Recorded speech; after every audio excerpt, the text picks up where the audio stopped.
ಸರ್ವಲೋಕ ವಂದಿತೆ ಜಗದ ಮನವ ಜಗದ ಜನರ ಮನವ ಸೆಳೆವ ಗೌರವಾನ್ವಿತೆ ಆದಿ ಅಂತ್ಯ ವಿರಹಿತೆ ಸಾಧು ರೂಪ ಸಂಹಿತೆ ಅವಳ ಹರಕೆ ಸ್ಫೂರ್ತಿ ನಮ್ಮ ಕಾರ್ಯಕ್ಕೆ. ಸ್ಮೃತಿ ದಿವಸ. ಭರತ ಮುನಿ. ಮುನಿ ಯಾರು ಅಲ್ಲಿಂದ ಆರಂಭವಾಗಬೇಕು ನಮ್ಮ ಅನ್ವೇಷಣೆ ಅಧ್ಯಯನ.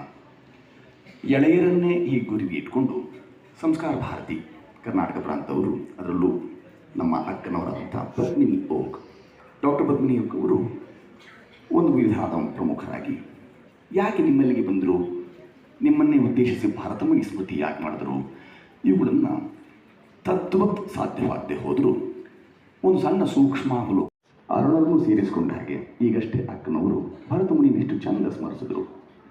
ನಾವೆಲ್ಲ ಸಾಮಾನ್ಯವಾಗಿ ಏನು ಮಾಡ್ತೇವೆ, ಅನೇಕ ತಪ್ಪುಗಳನ್ನು ಮಾಡ್ತೇವೆ.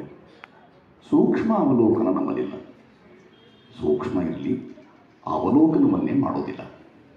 ಬಂದಿರ್ತೇವೆ, ಕೂತಿರ್ತೇವೆ, ಕೊಂಡೊಯ್ಯುವುದೇನು ಅನ್ನೋದ್ರ ಬಗ್ಗೆ ಸ್ವಲ್ಪ ಯೋಚನೆ ಮಾಡೋಲ್ಲ. ಯಾವಾಗಲೂ ನಾವು ಮಾಡಬೇಕಾದ ಕೆಲಸ ಅವಲೋಕನ.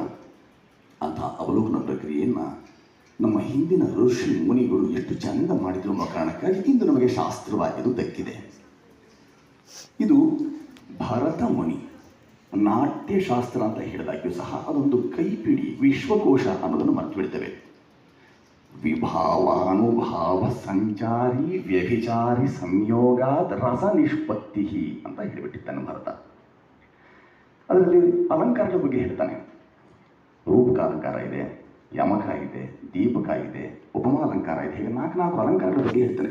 ಏನಿವೆಲ್ಲ ಹೋದ್ರಪ್ಪ ಒಂದ್ಸಲಿಯೂ ಅರ್ಥವಾಗಿಲ್ಲ ನನಗೆ. ಹಾಗಾಗಿ ಏನು ಮಾಡ್ತೀವಿ, ಮಧ್ಯೆ ಮಧ್ಯೆ ಆಕಳಿಕೆ ತೂಕಡಿಕೆ ಬರುತ್ತವೆ. ಶ್ರೀಯುತರಾದ ಅರುಣರು ಎಚ್ಚರಗೊಂಡಿದ್ದೀರಾ ಅಂತ ಕೇಳ್ತಾರೆ. ಅದರಲ್ಲೊಂದು ಸೂಕ್ಷ್ಮ ಇದೆ. ನಿದ್ದೆ ಮಾಡಿದ್ದೀರಿ ಅಂತಲ್ಲ, ನಿಮಗೆ ಅಂತರ್ಗತವಾಗ್ತಾ ಇದೆಯೇ, ನಿಮಗೆ ಕರಗತವಾಗ್ತಾ ಇದೆಯೇ, ಹಸ್ತಾಗತವಾಗ್ತಾ ಇದೆಯೇ ಅನ್ನೋ ಪ್ರಶ್ನೆ. ಅನೇಕ ಅರ್ಥಗಳು ಒಂದೇ ಪದಕ್ಕೆ ಅಂತ ಗೊತ್ತಿರಬೇಕಾದ್ರೆ ನಾವು ಅರ್ಥವೇನು, ಸೂಚ್ಯಾರ್ಥವೇನು, ಮಥಿತಾರ್ಥವೇನು, ಮತಾರ್ಥವೇನು, ಸಂಚಿತಾರ್ಥವೇನು, ಅನೇಕ ಅರ್ಥಗಳು ಒಂದೇ ಪದಕ್ಕೆ ಏನು ಬೇಕಾದರೂ ಮಾಡಬಹುದು ಅಂತ ಬಿಟ್ಬಿಡ್ತೇವೆ. ಕ್ರಮ ಏನು ಅಂದರೆ ನಾವು ಮೇಲಿರಬಾರ್ದು, ಅವರನ್ನು ಮೇಲೆ ಕೂರಿಸಿ ನಾವು ಕೆಳಗೆ ನೋಡಬೇಕು. ಇದೊಂದನ್ನು ಹೊಸ ಉಪಕ್ರಮವಾಗಿ ಮಾಡಬಹುದೇನೋ ನಾವು ನೋಡಬೇಕು. ಇದು ಒಂದು ಹೊಸ ಪ್ರಯೋಗ. ಪ್ರಯೋಗದಲ್ಲಿಯೂ ಒಂದು ಉಪಸರ್ಗ, ಯೋಗ ಯೋಗಗಳು ಬಾಬತ್ತು, ಅದು ಯೋಗವೇ ಇರಬಹುದು ಅಂತ. ಕಲೆ ವಿಲಾಸಕ್ಕಾಗಿ ಅಲ್ಲ. ಹಾಗಾದರೆ ಮತ್ತಿನ್ನೇನು ಹೇಳಿಬಿಟ್ಟಿದ್ದಾರೆ, ಆತ್ಮವಿಕಾಸಕ್ಕಾಗಿ. ಅಂದರೆ ಆತ್ಮ ಅಂದರೆ ಏನು? ಹಾಗಾದರೆ ಆತ್ಮ ಅದ್ಯ, ಇಂದು ಆತ್ಮ, ನನ್ನೊಳಗಿನ ಚೈತನ್ಯ, ಊರ್ಜೆ, ಇವೆಲ್ಲವನ್ನು ಮಕ್ಕಳಾದ ನಾವು ದೇವಸ್ಥಾನಕ್ಕೆ ಹೋಗಿರ್ತೇವೆ. ಅದರ ದೇವಸ್ಥಾನದ ಹೊರಗೆ ಬಿಟ್ಟು ಬಂದ ಪಾದರಕ್ಷೆ ಬಗ್ಗೆ ಮಾತ್ರ ಹೆಚ್ಚು ಚಿಂತನೆ ಮಾಡ್ತೇವೆ. ದೇವರ ಬಿಂಬವನ್ನು, ನಮ್ಮ ಭಕ್ತಿಯ ಸಮರ್ಪಣೆಯನ್ನು ಮಾಡೋದೇ ಇಲ್ಲ. ಅದು ನಮ್ಮ ದೋಷವಲ್ಲ, ನಾವಿರುವ ಈ ಸ್ಥಿತ್ಯಂತರ ಕಾಲಘಟ್ಟದ ದೋಷ. ನಾವು ಏನನ್ನ ಸ್ವೀಕಾರ ಮಾಡ್ತಿದ್ದೇವೆ, ಹೇಗೆ ಸ್ವೀಕಾರ ಮಾಡಿದ್ರೆ ಒಳಿತು ಅನ್ನೋದನ್ನು ಪ್ರಾಯ ನಮ್ಮ ಶರೀರ ನಮ್ಗೆ ಬಿಟ್ಕೊಟ್ಟ ಹಾಗೆ ನಾವು ಅದನ್ನು ಸ್ವೀಕಾರ ಮಾಡಲಿಲ್ಲ. ಸ್ವೀಕೃತಿಯಲ್ಲಿ ಒಂದು ವಿಕೃತಿ ಸೇರ್ಕೊಂಡು ಬಿಡ್ತು. ಹಾಗಾಗಿ ಅನೇಕ ಮುದ್ರಾ ರಾಕ್ಷಸನ ದೋಷಗಳಿರ್ತವೆ. ಪರಿಪೂರ್ಣರು ಯಾರೂ ಇರೋದಿಲ್ಲ.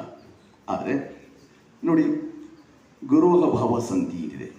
ಗುರವೋ ಬಹವಃ ಸಂತಿ. ಸಂಸ್ಕೃತದಲ್ಲಿ ಪ್ರಯೋಗ ಚೆನ್ನಾಗಿ ಮಾಡಿದ್ದೀವಿ, ಕನ್ನಡದಲ್ಲಿ ಬರೀಬೇಕಾದ್ರೆ ಗುರುವೋ ಒಂದು ಬರೆದು ಬಿಟ್ಟಿದ್ದೇವೆ. ತತ್ಕರ್ಮ ಎನ್ನ ಬಂಧಾಯ ಸಾ ಕಲ ಯಾ ವಿಮುಕ್ತಯೇ ಅಂತ ಹೇಳಿದ್ದಾರೆ. ಬಹಳ ಪ್ರಮುಖವಾಗಿ ನಾವು ನಮ್ಮಲ್ಲೇ ಇರುವ ಒಂದು ದೋಷಗಳನ್ನು ಸರಿ ಮಾಡಿಕೊಡ್ತಾ ಹೋಗಬೇಕು. ಮುದ್ರಾ ರಾಕ್ಷಸ ಅಂತ ಇದ್ದಾನಲ್ಲ, ಅಂತಹ ರಾಕ್ಷಸ, ಆ ಪ್ರವೃತ್ತಿ, ಅಂಥ ಆ ಆವೃತ್ತಿ ಎಲ್ಲ ಕಾಲಘಟ್ಟದಲ್ಲಿಯೂ ಇದ್ದು ಇದೆ ಅನ್ನೋದಕ್ಕೆ ನಾವು ಒಂಚೂರು ಸನ್ನದ್ಧರಾಗಿ, ಸತರ್ಕರಾಗಿ, ಸಜ್ಜಾಗಿ ನೋಡಬೇಕು. ಭಾವನೆಗೆ ಸಂಬಂಧಪಟ್ಟದ್ದು. ಮಧ್ಯದಲ್ಲಿ ಒಂದು ಆಕಳಿಕೆ ಬರುತ್ತೆ. ಆ ಆಕಳಿಕೆಯನ್ನು ಹೇಗೆ ಮರೆಮಾಚಬೇಕು ಅಂತೇಳಿ ಒಂದು ನಮ್ಮ ಕೈ ಮುಂದೆ ಇರೋ ಚೀಲವನ್ನು ಮರೆ ಮಾಡ್ಕೊಳ್ತೇವೆ. ಯಾರಾದ್ರೂ ಮಾತಾಡ್ತಿರ್ಬೇಕಾದ್ರೆ ಮಿಕ್ಕವರಿಗೆ ತಮ್ಮಷ್ಟೇ ತಾವೇ ಮಾತಾಡ್ತಾರೋಣ, ಏನೋ ಪಾಪ, ಏನೋ ಅವ್ರದ್ದು ಏನು ತಪ್ಪಲ್ಲ, ಅದು ಅವರವರೇ ಮಾತಾಡ್ಕೊಳ್ತಿರೋದ್ರ ಬಗ್ಗೆ ಏನು ತಪ್ಪಿಲ್ಲ. ಆದರೆ ಮಾತಾಡುತ್ತಿರುವವರು ಏನು ಮಾತಾಡಿ ಹೋದರೂ ಮಾತಾಡಿದ ನಂತರ ನಾವೇನು ಕೊಂಡೊಯ್ದೆವು ಬಹಳ ಮುಖ್ಯ ಅರ್ಥ ಮಾಡಬೇಕು. ನಮ್ಮೆಲ್ಲರಿಗೂ ಸುಖ ಬಹಳ ಮುಖ್ಯ. ಆ ಒಬ್ಬ ಹುಡುಗನ ಗಮನಿಸ್ತಾ ಇದ್ದೆ. ಇವರೆಲ್ಲ ಅಷ್ಟು ಚಂದದ ಪ್ರಸ್ತುತಿ ಮಾಡಬೇಕಾದ್ರೆ ಅವನ ಪಾಡುವ ಸುಖಾಸನದಲ್ಲಿ ಕೂತಿದ್ದ. ಎಗ್ಗಿಲ್ಲ ಅವನಿಗೆ. ಅದು ತಪ್ಪಲ್ಲ.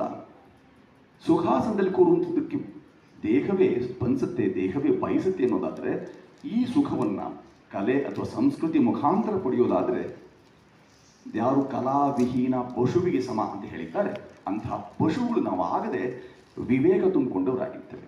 ಇದೇ ಒಂದು 2 ತಾಸುಗಳಿಂದ ನಾವು ಇಲ್ಲಿದ್ದೇವೆ ಅಂದ್ಕೊಂಡ್ರೆ, ಇಷ್ಟೇ ಬಹಳ ಬಾರಿ ಬಂದಿರ್ತೇವೆ. ಇಲ್ಲೊಂದು ಶೆಕಾವ್ ಬರೆದಿರುವಂಥದ್ದು ಒಂದು ಹಾಕಿದ್ದಾರೆ, ನಮ್ಮ ಗುರುಗಳು ಹಾಕಿದ್ದಾರೆ, ಅದನ್ನು ನಾವು ಓದಿರೋಲ್ಲ. ವಿವೇಕಾನಂದರು ಹೇಳಿರ್ತಾರೆ, ಏಳಿ ಎದ್ದೇಳಿ ಎಚ್ಚರಗೊಳ್ಳಿ. ಯಾವ ಹಿನ್ನೆಲೆಯಲ್ಲಿ ಹೇಳಿದರು ಅದು ಅರ್ಥ ಮಾಡ್ಕೊಂಡ್ರಲ್ಲ. ಮೊದಲೇ ನಮ್ಮ ಅಸ್ಪಷ್ಟವಾದ ದಾಖಲೀಕರಣ ನಮ್ಮ ಇತಿಹಾಸದ್ದು. ಅಂಥದ್ರಲ್ಲಿ ಭಾರತ ಆಗಲಿ, ಮುನಿವರಿಯರಾಗಲಿ, ಅವರು ಕೊಟ್ಟ ಸಂದೇಶವಾಗಲಿ, ಈ ದೇಶವಾಗಲಿ, ಇವೆಲ್ಲದರ ಕುರಿತು ನೀವು ಯೋಚನೆ ಮಾಡದೆ ಹೋದರೆ ಇನ್ಯಾರು ಯೋಚನೆ ಮಾಡ್ಯಾರು? ಸಂಸ್ಕಾರ ಭಾರತಿ